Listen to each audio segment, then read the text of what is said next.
The magnetic mind, how your thoughts create your reality. Welcome to the soft girl era, where we're discovering that true power lies not in constant striving, but in conscious creation. I'm absolutely thrilled to share insights from my transformative conversation with Michele Pendergast, a visionary whose work has literally reshaped how thousands understand the relationship between thought and reality. Michelle isn't just another self help guru, she's a revolutionary thinker who has helped people break free from generational patterns of burnout and suffering by revealing the magnetic connection between our inner and outer worlds. Have you ever had one of those days where everything seems determined to go wrong?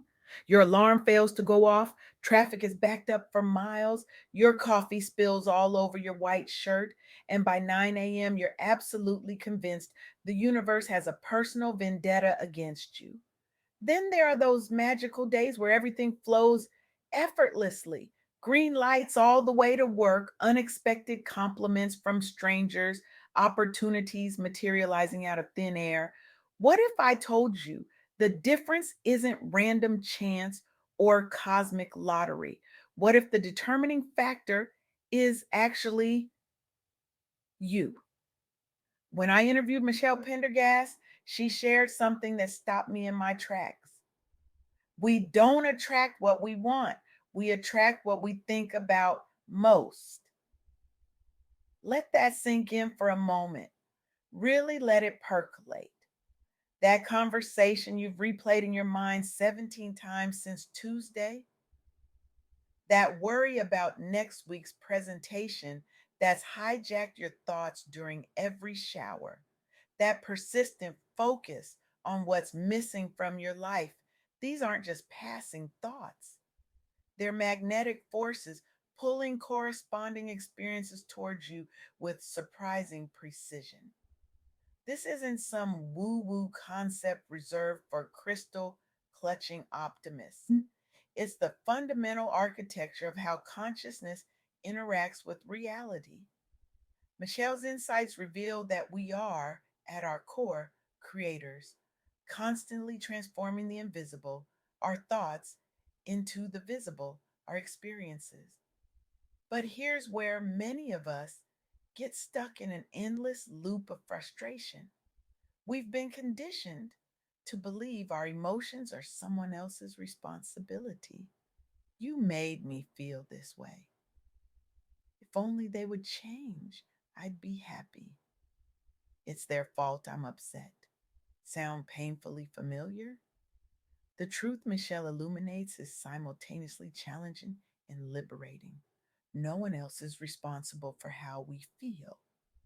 No one, not your partner who forgot your anniversary, not your boss who overlooked your contribution, not your mother who still treats you like you're 12, not even the person who cut you off in traffic and had the audacity to give you the finger. I can almost hear what you're thinking, but you don't understand what they did. And you're absolutely right. I don't. Your experience is uniquely yours. But what if, and this is the uncomfortable question, what if holding others accountable for your emotions is the very thing keeping you trapped in patterns you're desperate to escape? Consider Landis Harwell's revolutionary framework for rest that I learned about through Mikhail's work. Harwell didn't just theorize about burnout, she developed a comprehensive system specifically for Black women professionals who had been conditioned to believe their worth was tied to exhaustion. For generations, these women were told they needed to be twice as strong, twice as resilient, while sacrificing their well being on the altar of productivity. What changed? Their thoughts changed first. Harwell introduced practice centered on what she called rest as resistance, encouraging boundary setting, self care rituals, and fundamentally redefining success beyond productivity metrics. The results weren't just individual transformations, but a collective shift that rippled through entire communities. Thousands of women liberated themselves from grind culture. Mental health improved dramatically. Joy returned to lives that had been running on fumes, all because they dared to think differently about rest, worthiness, and what constitutes true strength. This is the power of the magnetic mind that Michele Pendergast speaks of with such clarity. When we shift our dominant thoughts, we literally shift our entire reality. But let's be honest with each other. This isn't easy work, especially when we've spent years, decades even, in survival mode. When strong has become your identity, softness can feel like surrender or worse, like failure. This brings me to Marination Tulos's movement that Michele highlighted in our conversation. Tulos didn't just talk about burnout. She pioneered initiatives teaching Black professionals that embracing softness is not weakness, but radical power. She challenged generational myths that equated strength with invulnerability, myths that led many leaders into cycles of chronic stress and isolation when they couldn't possibly maintain the facade of being unbreakable. What happened when these professionals began to think differently about softness? Their reality transformed in ways they couldn't have predicted. Participants reported increased confidence in setting boundaries at work and home. Relationships deepened through greater authenticity. Innovation flourished when leaders felt free from toxic expectations of perfection. By changing their thoughts about what constitutes true strength, they changed their entire experience of leadership in life, the magnetic mind in action. Now, I can almost hear some of you thinking, that's great for them, but my situation is different. I get it. When you're in the thick of challenges, financial pressure, relationship struggles, health concerns, it can seem impossible to simply think differently. This is where Jennifer Randall's advocacy becomes so relevant. As Michele Pendergast shared with me, Randall spearheaded efforts highlighting why prioritizing mental wellness is crucial for sustainable success, especially among Black professionals facing unique stressors. Randall recognized that financial burdens combined with emotional labor made navigating professional spaces exhausting, particularly without culturally competent support systems.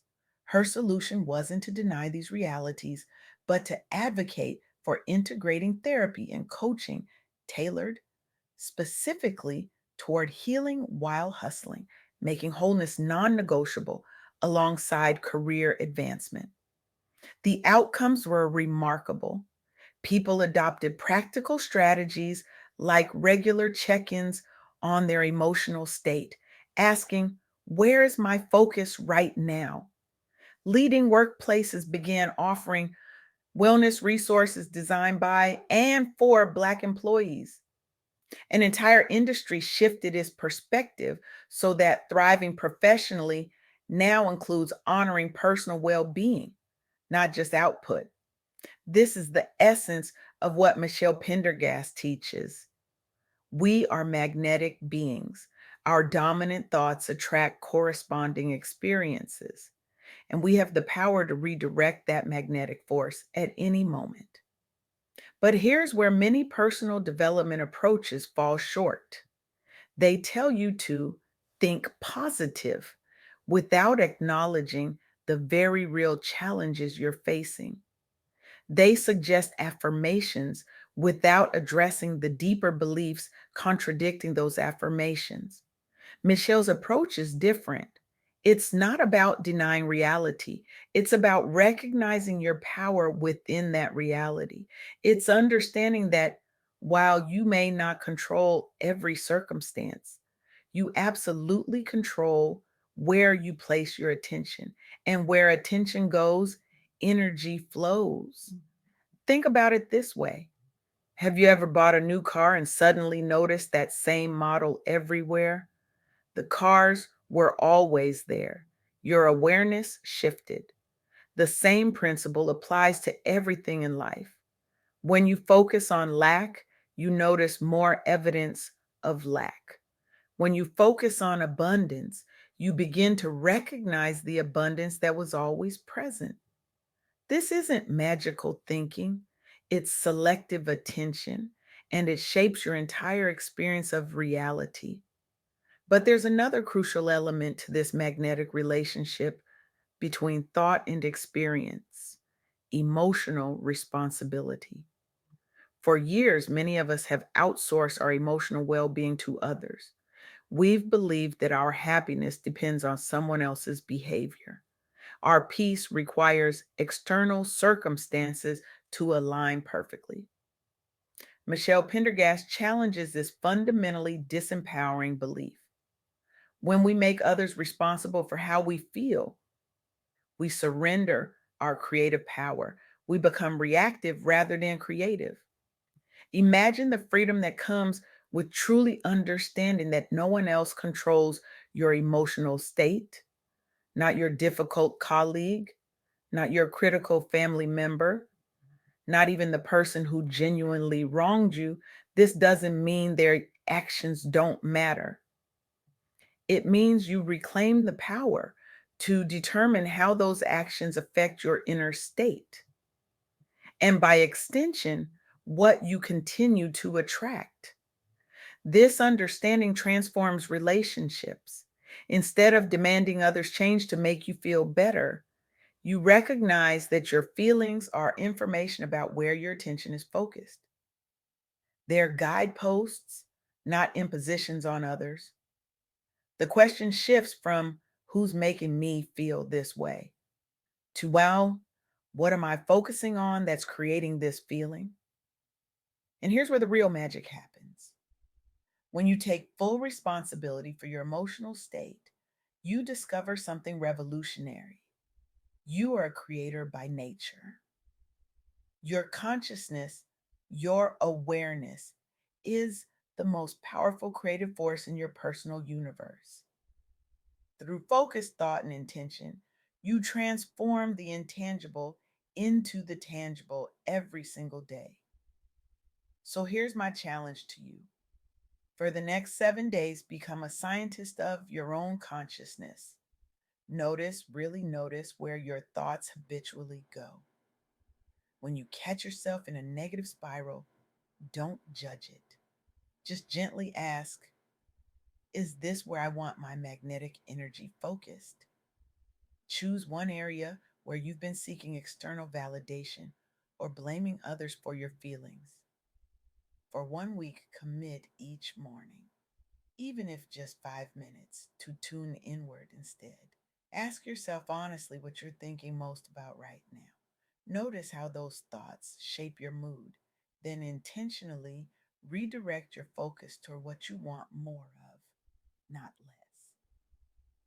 This simple practice acknowledges the magnetic relationship between your thoughts and your reality. It's not about denying challenges, but about reclaiming your creative power within those challenges.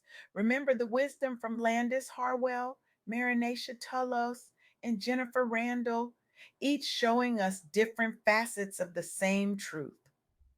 When we change our thoughts, we change our reality. The most profound revolution you will ever lead begins in the quiet sanctuary of your own mind. It starts with the recognition that you are not a passive recipient of life, but its active creator. Every thought is a seed, every focus, a garden in the making. What will you grow? What reality will you magnetize? The power has always been yours. The time to claim it is now. Thank you.